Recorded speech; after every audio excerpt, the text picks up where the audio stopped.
आणि या कादंबरीचे लेखक आहेत प्रसिद्ध कादंबरीकार रणजित देसाई।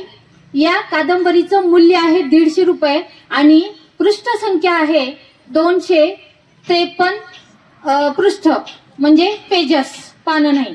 आणि या पृष्ठाच्या मुखपृष्ठावर सांगितलेलं आहे एका माणसाचं चित्र वाटते आपल्याला, पण ते कर्णाचं फोटो आहे, कर्णाची फोटो आहे आणि ती अस्पष्ट आहे आणि त्याच्यावर खूप अशा रेखा उमटलेल्या आहेत। आणि या मधून असा मतितार्थ सांगितलेला आहे या मुखपृष्ठ आणि मलपृष्ठातून की जसं चिखलामधून कमळ उगवतो तसं अत्यंत विपरीत परिस्थितीमध्ये कर्ण निर्माण झाला आणि ते सांगणारं हे मुखपृष्ठ आणि मलपृष्ठ आहे। ज्या काळोखातून एक महारथी निर्माण झाला आणि कसा निर्माण झाला, उगवत्या सूर्याप्रमाणे। उगवत्या सूर्याची लालिमा याच्यामध्ये लाल कलर देऊन दाखवलेली आहे आणि ही लालिमा फक्त उगवत्या सूर्याची नाही, दिवसभर प्रकाश देण्याचं कार्य करून सुद्धा हा सूर्य मावळताना लालिमा देऊनच मावळतो। आणि त्याच पद्धतीनं एक सगळ्यात मोठं आपल्या आयुष्याचं कवच कुंडलाचं दान देऊन जो अस्ताला गेला तो होता महारथी कर्ण। महारथी कर्णाची दानशूरता इतकी प्रिय आणि मोठी होती, त्याचा आकार इतका मोठा होता की देवाला सुद्धा त्याच्याकडं याचक म्हणून यावं लागलं आणि त्याची कवच कुंडल भीक म्हणून स्वीकारावी लागली। आणि आपला मृत्यू याच्यामध्ये आहे हे माहीत असून सुद्धा आपलं दातृत्व ज्याने सोडलं नाही तो महारथी कर्ण। आणि त्या कर्णाचं जीवनचरित्र याच्यामध्ये रेखाटलेलं आहे आणि हे अगदी वाचनीय असं पुस्तक आहे। आणि इतकंच नाही, आपल्या संस्कृतीमध्ये असंख्य महापुरुष निर्माण झालेले आहेत, ते सगळे तुम्हाला माहितच आहेत। आपण असंख्य इथं जयंत्या पुण्यतिथ्या साजऱ्या करत असतो। आपल्या पौराणिक कथामध्ये सुद्धा असंख्य महापुरुष आहेत, राम आहेत, अर्जुन आहेत, कृष्ण आहेत, भीम आहेत, हे सगळे महापुरुष आहेत। परंतु यांच्यामध्ये आणि कर्णामध्ये एक मोठा फरक आहे। काय फरक आहे की आपल्या संस्कृतीमध्ये वानर सुद्धा, एक वानर सुद्धा काय आहे, हनुमान म्हणून प्रसिद्ध आहे आणि तो एक आपल्या संस्कृतीचा महानायक आहे।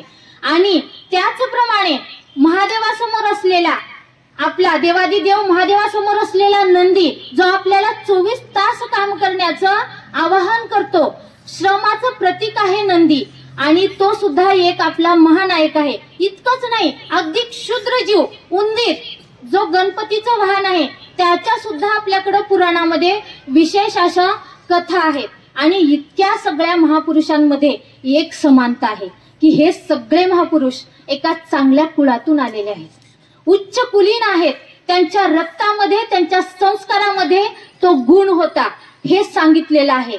पण कर्ण जन्मला कुंतीच्या पोटी पण वाढला एका सारथ्याच्या घरी आणि सारथ्याच्या घरून ज्यानं सम्राट पद मिळवलं तो होता कर्ण आणि ती होती यांची विशेषता।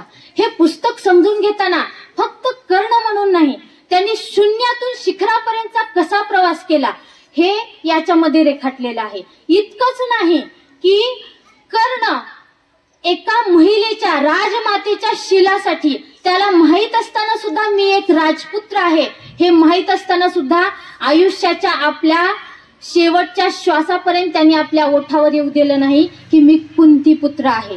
तो अपमान पचवतच दलिताचं, आज आपण आजच्या पिढीमध्ये माहित असलेलं जसं दलित म्हणतो तसं दलिताचं जीवन, शूद्राचं जीवन त्या काळामध्ये जगण्याचं काम केलं तो होता महारथी कर्ण। आणि या कर्णाचं आणि या पुस्तकाचं एक वैशिष्ट्य असं आहे की हा कर्ण जेव्हा आपण वाचतो त्यावेळेस आजच्या जगात तुम्ही आम्ही इथं बसलेले सगळेजण जे काही आहोत ते सेल्फ मेड आहोत, कारण कुणाचा कुणाला आधार भेटेल न भेटेल काहीच नाही, आपल्याला स्वतःला स्वतःचं बनवायचं। म्हणून आपण सुविचार सांगतो की आपलं भविष्य आपल्या हातात आहे, आपणच आपल्या जीवनाचे शिल्पकार आहोत, असे सुविचार तुम्हाला सांगितले जातात। कारण आपण आपल्या आयुष्याची एक एक हित आपण स्वतः ठेवत आहोत आणि तेच काम ह्या कर्णाने केलेलं आहे।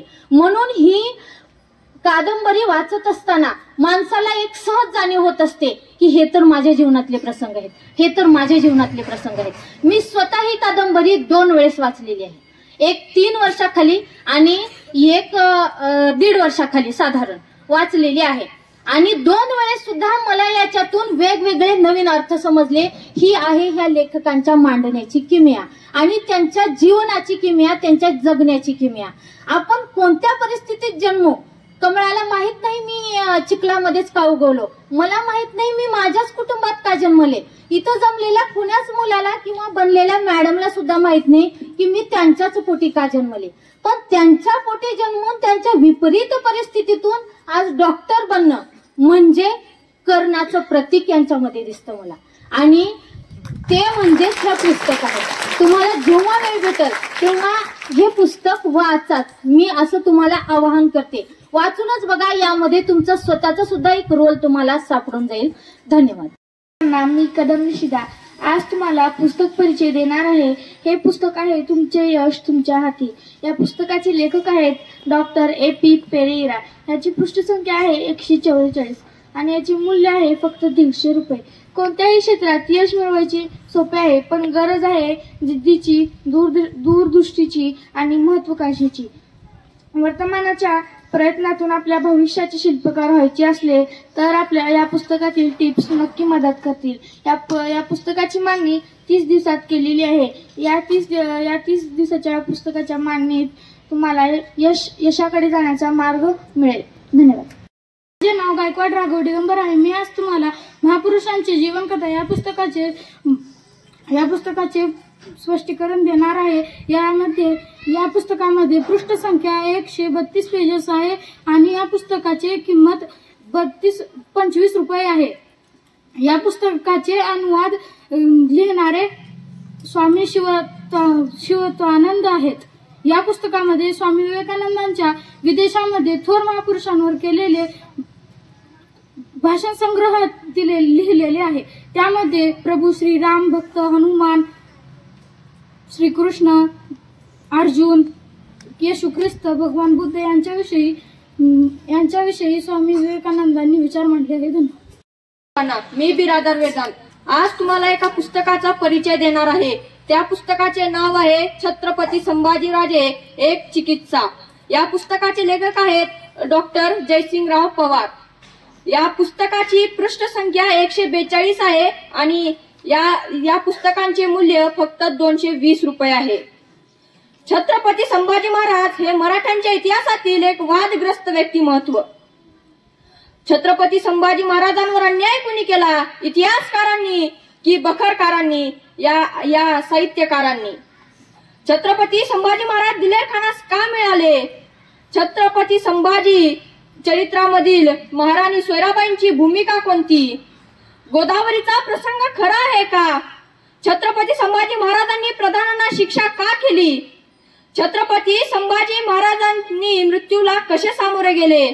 या व अशा अनेक प्रश्नांची चिकित्सा या पुस्तकात महाराष्ट्राचे ज्येष्ठ इतिहास संशोधक डॉक्टर जयसिंगराव पवार यांनी प्रस्तुत केली आहे।